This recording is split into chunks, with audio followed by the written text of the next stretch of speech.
Alright, so Georgia just lost to Alabama in the SEC championship.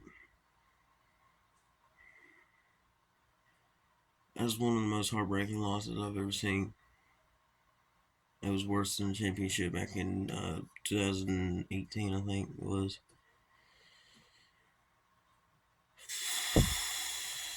I've never cried so much over a damn football game. But this one did it in for me. Of course, I still think we got a shot at the playoff because I still think we are one of the top four teams in the country. Because look at FSU. They struggled against 14th ranked Louisville. Georgia lost to the number 8 team in the country.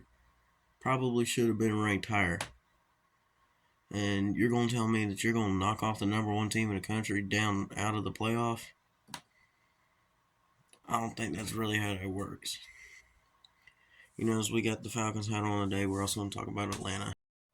And because I threw my Georgia hat on the ground out of complete rage and I couldn't find it. I don't know where I threw it. I probably threw it in a black hole. I don't even know. That's how upset I was. And obviously, I have a take on the refs too. There were some terrible ass calls. Like, look at this play right here. That ball is on the ground and it's moving. They called it a complete catch, a completed pass. That ball is moving on the ground. It is laying there on the ground. He never had possession of the ball. And another thing, there's a false start that cost us a field goal. That game should have been tied in overtime. Georgia would have pulled it out and won. Obviously, our kicker should have made that kick, and he could have had better effort and not hit the upright. But I'm still blaming the ref on that because if it wasn't for that false start when Georgia wasn't moving, he would have made that kick and we would have been tied and in overtime at the end of the game. Alright, time to talk about the Falcons game today against the New York Jets. We're traveling to New Jersey to play the New York Jets.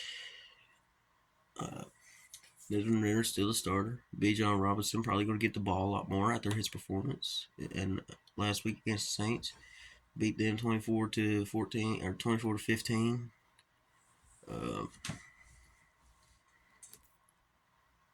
I just think Desmond Ritter he's developing more.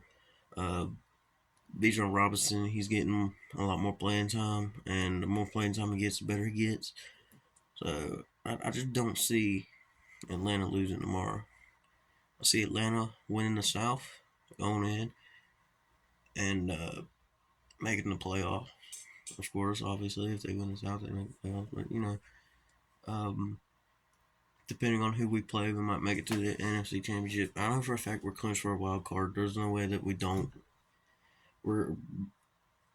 Even if we don't win the South, there's no way we don't at least get a wild card. You know what I'm saying? Look at the rest of the NFC. The rest of the NFC struggling too. So the fact that the Falcons are projected to be number 4 seed right now, and they have one of the worst records. I don't see us not making the playoffs. But other than that, look at the Jets game. Like I said, Desmond Ridder developing, making better passes like the pass to Bijan against the Saints. I just don't think the Jets defense has enough to stop us on that. Bijan Robinson, he's obviously going to run the ball more, and the more he gets the ball, the more he'll get used to the NFL. He's going to have 2 touchdowns because he's going to he's just going to get the ball a lot.